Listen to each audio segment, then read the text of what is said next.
True message, সুন্দর আগামীর প্রত্যাশায়।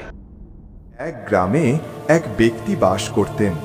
তার ছিল একটি অপূর্ব রঙিন তোতা পাখি। যেই পাখিটির পাশ দিয়ে যেত, ভাই তোমার দিনটি অনেক সুন্দর হোক। সে এভাবেই বলে শুভকামনা জানাতো। কিন্তু একদিন হঠাৎ করেই তোতাটি হারিয়ে গেল। তোতার মালিক দুঃখে কাতর হয়ে পড়লেন।